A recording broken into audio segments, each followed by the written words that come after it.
ಕಿರಣ ಸುದ್ದಿ ವಾಹಿನಿಗೆ ಸ್ವಾಗತ. ಇದು ನಿಮ್ಮ ವಿಶ್ವಾಸ ಸುದ್ದಿಯ ಪ್ರತೀಕ.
ಜೈ ಶ್ರೀರಾಮ್. ಜೈ ಶ್ರೀರಾಮ್.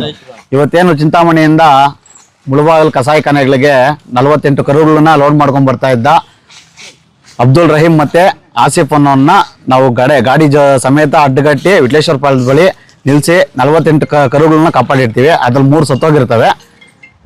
ಈ ಕಸಾಯಿಖಾನೆಗಳು ಯಥೇಚ್ಛವಾಗಿ ಮುಳಬಾಗಿಲಲ್ಲಿ ಈ ಕರುಗಳನ್ನ ಕುಯ್ತಾ ಇದಾರೆ ಅನ್ನೋ ಮಾಹಿತಿ ಮೇರೆಗೆ ನಾವು ಅಡ್ಡಗಡ್ತೀವಿ ಈ ಗಾಡಿನ. ಇದು ಮುಳಬಾಗಿಲು ಲೋಡರ್ ಬಂದು ನದೀಮ್ ಅಂತೇಳಿ ಲೋಡ್ ಮಾಡಿ 48 ಕರುಗಳನ್ನ ಇಲ್ಲಿ ಕಳ್ಸಿಕೊಟ್ಟಿದ್ದಾನೆ. 48 ಕರುಗಳನ್ನ ಇವಾಗ ವಶಪಡಿಸ್ಕೊಂಡಿದ್ದೀವಿ.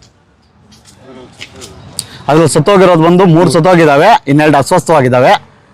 ಇನ್ನೆಲ್ಲ ಕರುಗಳನ್ನ ಗೋಶಾಲೆಗೆ ಕಳಿಸೋ ವ್ಯವಸ್ಥೆ ಪೊಲೀಸರು ಮಾಡ್ತಾ ಇದ್ದಾರೆ ಇವಾಗಲೇ. ಸಿಕ್ಕಿದ್ದಾರೆ ಇಬ್ರು. ಡ್ರೈವರು ಮತ್ತೆ ಕ್ಲೀನರು ಇಬ್ರು ಸಿಕ್ಕಿದ್ದಾರೆ. ಡ್ರೈವರ್ ಬಂದು ಅಬ್ದುಲ್ ರಹೀಂ ಅಂತ, ಕ್ಲೀನರು ಆಸಿಫ್ ಅಂತೇಳಿ ಇಬ್ರು ತಗೊಂಡಿದ್ದಾರೆ ಪೊಲೀಸರು. ನಾವು ರೈತರಿಗೆ ಒಂದು ಮಾತು ಹೇಳಕ್ ಇಷ್ಟಪಡ್ತೀವಿ. ಈ 500 ರೂಪಾಯಿಗೆ 1000 ರೂಪಾಯಿಗೆ ಕರುಗಳನ್ನ ಮಾರಿ ಈ ಕಟ್ಟುಗ್ರಿಗೆ ಮಾರ್ತೀರಾ, ಅವ್ರು ಎತ್ಕೊಂಡು ಕುಯ್ದ್ಬಿಟ್ಟು ತಿಂದ್ಬಿಡ್ತಾರೆ. ಆ ಗೋಳು ನಿಮ್ಗೆ ತಟ್ಟುತ್ತೆ. ಯಾವುದೇ ಕಾರಣಕ್ಕೂ ರೈತರು 500 ರೂಪಾಯಿಗೆ 1000 ರೂಪಾಯಿ ಕರುಗಳು ಮಾರಬೇಡ್ರಿ. ನಿಮ್ಮ ಕೈಲಿ ಸಾಕಾಗಿಲ್ಲ ಅಂದ್ರೆ ನಮ್ಮ ಬಜರಂಗದವ್ರಿಗೆ ವಿಶ್ವ ಹಿಂದೂ ಪರಿಷತ್ ಅವ್ರಿಗೆ ವಿಷಯ ಮುಟ್ಟಿಸಿ ನಾವು ಅದನ್ನು ಗೋಶಾಲೆಗೆ ತಲುಪಿಸುವಂತ ಕೆಲಸ ನಾವು ಮಾಡ್ತೀವಿ. ದಯವಿಟ್ಟು ಯಾವುದೇ ಕಾರಣಕ್ಕೂ ನೀವು ಕಟ್ಟುಗ್ರಿಗಂತೂ ಮಾರಲೇಬೇಡಿ. ನಿಮ್ಮ ಕೈಲಾಗಿಲ್ವಾ ತಂದುಕೊಡಿ, ನಾವು ಗೋಶಾಲೆಗೆ ಬಿಟ್ಟು ನಾವು ಸಾಕುವಂತ ಕೆಲಸ ನಾವು ಮಾಡ್ತೀವಿ. ಚಿಂತಾಮಣಿ ಸಂತೆಯಿಂದ ಮುಳಬಾಗಿಲಿಗೆ ಕಸಾಯಿಖಾನೆಗೆ ಬುಲೋರಾ ಗಾಡಿಯಲ್ಲಿ 48 ಕರುಗಳು ಬರ್ತಾ ಇದ್ದ ನಾವು ತಡೆದಿದ್ದೀವಿ. ಡ್ರೈವರು ಕ್ಲೀನರ್ ಇಬ್ರು ಸಿಕ್ಕಿದ್ದಾರೆ. ಪೊಲೀಸ್ ಸ್ಟೇಷನ್ಗೆ ತಪ್ಪಿಸಿದ್ದೀವಿ. ಇವಾಗ ಗೋಶಾಲೆಗೆ ಬಿಡಬೇಕಂತ ತಮ್ಮಲ್ಲಿ ವಿನಂತಿ ಮಾಡ್ಕೊತಾ ಇದ್ದೀವಿ. ಕಸಾಯಿಖಾನೆಗೆ ಒಂದು 3 ದಿವಸ 4 ದಿವಸ ಕರುಗಳನ್ನು ಹಾಕಿರೋದು. ದಯವಿಟ್ಟು ನಮ್ಮ ಹಿಂದೂಗಳು ಎಲ್ಲರೂ ಕಸಾಯಿಖಾನೆಗೆ ಮಾರ್ತಾ ಇದ್ದಾರೆ. ದಯವಿಟ್ಟು ಯಾರು ಮಾಡಬೇಡ್ರಿ. ಹಾಲು ಕುಡಿಯೋ ಕರುಗಳು 3 ಕರುಗಳು ಅದರಲ್ಲಿ ತೀರೋಗಿದೆ. ಇನ್ನು 45 ಕರುಗಳು ಹೆಚ್ಚು ಕಮ್ಮಿಯಲ್ಲಿ ಇದೆ. ಅವನ್ನ ಗೋಶಾಲೆಗೆ ಬಿಡ್ಬೇಕಂತ ತಮ್ಮಲ್ಲಿ ವಿನಂತಿ ಮಾಡ್ಕೊಂತ ಇದ್ವಿ. ಜೈ ಶ್ರೀರಾಮ್. ಜೈ ಶ್ರೀರಾಮ್. ಮನೆ ಮಾತಾಡ.